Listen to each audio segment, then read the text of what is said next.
আচ্ছা, মানুষ জীবনের প্রতিটি মুহূর্তে সঠিক সিদ্ধান্ত নিতে সবসময় ভুল করে। আর সঠিক সিদ্ধান্ত জীবনে না থাকলে মানুষ তার জীবনে ক্ষতিগ্রস্ত হয়, অপমানিত হয়, লাঞ্ছিত হয়।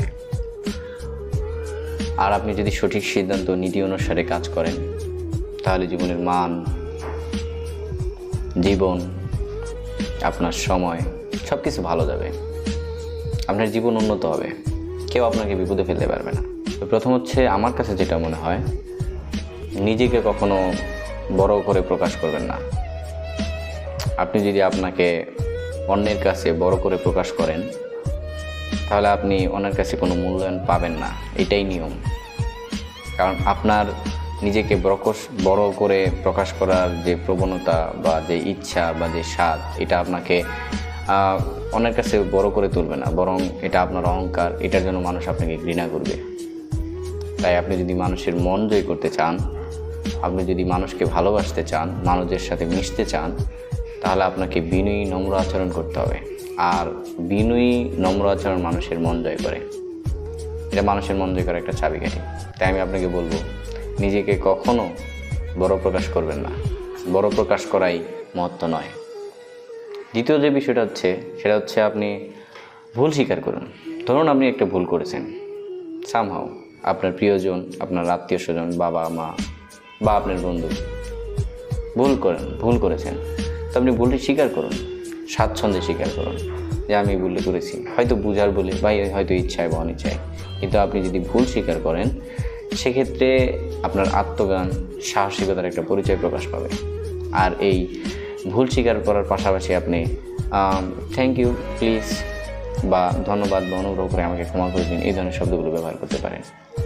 আপনি যদি ভুল স্বীকার করেন, তা আপনার ভিতরে সঠিক সিদ্ধান্ত নেওয়ার প্রবণতাটা কাজ করবে। 3 নম্বর যে বিষয়টা হচ্ছে, নিজের গোপন কথা কাউকে বলবেন না। আপনি আপনার গোপন কথা একান্ত আপনি আপনার কাছে রাখুন। আমার একটা বন্ধু আছে, সে আমাকে একটা পরামর্শ দেয় মাঝে মধ্যেই।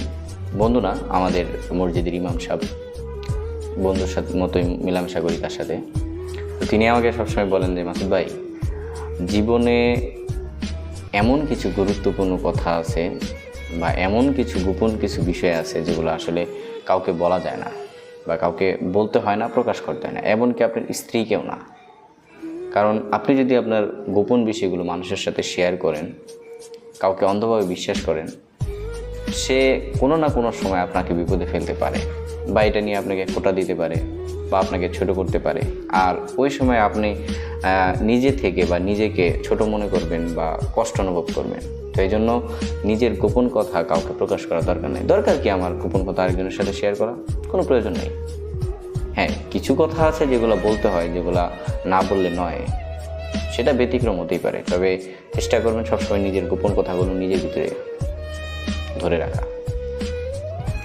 আরেকটা বিষয় হচ্ছে, 4 নম্বর যে বিষয়টা মানুষ যেটা ভুল করে, যে অভিজ্ঞতা ছাড়া ব্যবসায় ঝাঁপ দেয়। তা আমি বলবো যে অভিজ্ঞতা ছাড়া ব্যবসায় ঝাঁপ দেবেন না। কারণ আপনার অর্থ আছে, সময় আছে। ধরেন আপনার কাছে অর্থ আছে, সময় আছে, কিন্তু আপনি ব্যবসা করতে চাচ্ছেন বা ব্যবসায় নেমে পড়লেন, কিন্তু ওই ব্যবসা সম্পর্কে আপনার জ্ঞান নাই, ধারণা নাই, অভিজ্ঞতা নাই। তো একটা সময় আপনি সেই ব্যবসাতে লস করবেন, ক্ষতিগ্রস্ত হবেন। তো এই জন্য অভিজ্ঞতা ছাড়া কখনো ব্যবসায় ঝাঁপ দেবেন না। অনেক সময় দেখা গেছে পরিবারের চাপে বা ইচ্ছায় বা অনিচ্ছায় অনেকে ব্যবসা করতে চায় বা ব্যবসা করে। তো আসলে অভিজ্ঞতা ছাড়া ব্যবসা করে কোনো লাভ নেই। এই জন্য বলবো যে জীবনে যদি উন্নতি করতে চান, কখনোই অভিজ্ঞতা ছাড়া ব্যবসায় ঝাঁপ দেবেন না। আরেকটা বিষয় হচ্ছে 5 নাম্বার, যেটা পর্নোগ্রাফিতে কখনো আসক্তি হবেন না। এটা হচ্ছে যারা কিশোর বা যুবক বয়সের আছে তাদের জন্য বলা, যে আপনি যদি পর্নোগ্রাফিতে আসক্ত হন, তাহলে সাময়িক সময়ের জন্য আপনি হয়তো আনন্দ পেতে পারেন বা খুশি হইতে পারেন, কিন্তু দীর্ঘমেয়াদী আত্মসম্মানবোধ বা আত্মবিশ্বাস, সম্পর্ক বা আপনার মনস্তাত্ত্বিক যেই স্থিতি, এগুলো নষ্ট করে ফেলে পর্নোগ্রাফি সমাজের মধ্যে বিভিন্ন বিশৃঙ্খলা সৃষ্টি করে। তো এই বিষয়ে আমি বড় করতে চাই না, কারণ এটা অনেক ভিন্ন একটা বিষয়। তো এই জন্য সবাইকে রিকোয়েস্ট করব যে পর্নোগ্রাফিতে কেউ আসক্তি হবেন না। দ্বিতীয় যে বিষয়টা হচ্ছে পরচর্চা, এটা একটা গুড পয়েন্ট। কেউ যদি অন্যের পরচর্চা করে, দেখা গেছে একটা না একটা সময় তার নিজের দিকেই চলে আসে। যেমন খাল কেটে কুমির আনলাম, একটা প্রবাদ বাক্য আছে আমাদের গ্রাম্য ভাষায়, যে খাল কেটে কুমির আনলাম। তো আপনি যদি অন্যের বিপদ আনতে চান বা অন্যের পরচর্চা করেন বা অন্যের বিপদ করেন বা অন্যের নিন্দা করেন, কোনো না কোনো একটা সময় আপনি নিজের ফাঁদে নিজে পা দিবেন। যে অন্যের নিন্দা করে বা যে অন্যের পিছনে পড়ে, সে নিজের সময়, মানসিক শান্তি, মানসিক শক্তি সব নষ্ট করে। এজন্য সবসময় পরচর্চা না করে ইতিবাচক কাজে মনোযোগ দিন, আপনি জীবনে সঠিক সিদ্ধান্ত নিতে পারবেন। আরেকটা বিষয় হচ্ছে গাধার সাথে কখনো তর্ক করবেন না। আসলে গাধা বলতে ওই ধরনের মানুষকে বোঝাচ্ছি যারা হচ্ছে বুঝেও না বুঝার ভান করে। একটা প্রবাদ বাক্য আছে যেরকম, যে ঘুমিয়ে থাকে তাকে ডাক দিয়ে তোলা যায়, কিন্তু যে ঘুমের ভান করে থাকে তাকে কখনো জাগানো যায় না। তো আপনি ওই রকম কারোর সাথে বা ওই ধরনের মস্তিষ্ক, ওই ধরনের মেন্টালিটি যাদের আছে, যারা হচ্ছে বুঝেও না বুঝার ভান করে, তাদের সাথে আপনি কখনো তর্কে জড়াতে যাবেন না। কারণ তাদের বা তার হয়তো বা মান সম্মান বোধ নাই থাকতে পারে, কিন্তু আপনার নিজের মান সম্মান বা আত্মসম্মান বোধ থেকে আপনি সবসময় তর্ক থেকে এড়িয়ে যাবেন। সরি বলুন, বা আপনার সাথে আমার তর্ক করার ইচ্ছা নাই, সিম্পলভাবে আপনি চলে আসুন। যুক্তিহীন তর্ক দিয়ে আপনি কী করবেন? এজন্য কারোর সাথে তর্কে জড়ানোর কোনো প্রয়োজন নেই, গাধার সাথে অন্ততপক্ষে তর্ক করার কোনো প্রয়োজন নেই। আরেকটা বিষয় হচ্ছে 8 নম্বর যে বিষয়টা, কোনো কাজ করার পরে তা ফেলে রাখবেন না। এটাও একটা গুরুত্বপূর্ণ জিনিস, যে আপনি একটা কাজ করতেছেন কিন্তু কাজ করার পরে কাজ শেষ করলেন না। দেখা গেছে আজকে আপনার অফিসে, ধরেন আপনার অফিসে হচ্ছে 8টা থেকে 6টা পর্যন্ত অফিস টাইম।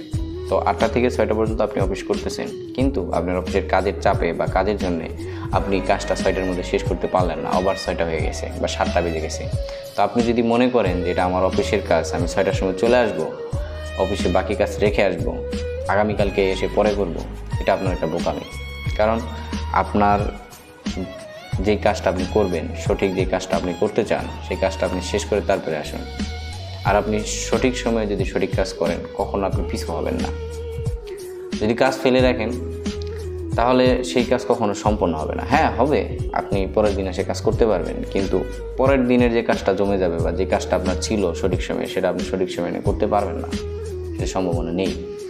এই জন্যই যখনের কাজ তখনই করার অভ্যাস গড়ে তুলুন। আরেকটা বিষয় হচ্ছে না বলতে শিখুন। সবসময় অন্যকে খুশি করার জন্য নিজেকে বোঝার মতো করে ফেলবেন না। প্রয়োজনে দৃঢ়ভাবে না বলুন। আপনার ফ্রেন্ড সার্কেল আপনাকে বলতেছে, দোস্ত বা বন্ধু আয় আজকে একটু ঘুরতে যাব বা পার্টিতে যাব, কিন্তু আপনি খুব ক্লান্ত বা আপনার মন চাচ্ছে না, আপনি না বলুন। আপনার আত্মীয় স্বজন আছে বা আপনার পরিবার আছে, দেখা গেছে অনেক সময় অনেক প্রেশার ক্রিয়েট করে বা আপনাকে বিভিন্ন চাপের মধ্যে ফেলতে চেষ্টা করে, সেক্ষেত্রে আপনি না বলুন। না বলতে ক্ষতি কী? সিম্পলিভাবে না বলুন, যেটা আমি পারবো না, করবো না। তবে এরকম যেন না হয় যে সেটা বেয়াদবির মতো হয়ে যায়, যে পারবো না বা এটা। কেননা না বলতে শিখুন বলতে এইরকম না যে আপনাকে ধরেন একটা ছেলে একটা মেয়েকে পছন্দ করে, কিন্তু মেয়েটা ছেলেটাকে পছন্দ করে না, কিন্তু ছেলেটা বারবার মেয়েটাকে হচ্ছে প্রস্তাব দিচ্ছে বা তাকে প্রলোভন দেখাচ্ছে। এখন সেক্ষেত্রে যদি আপনি না বলতে না পারেন, তাহলে আপনি তো কিছু শিখতে পারবেন না। এই জন্য না বলার প্রবণতা করে তুলুন।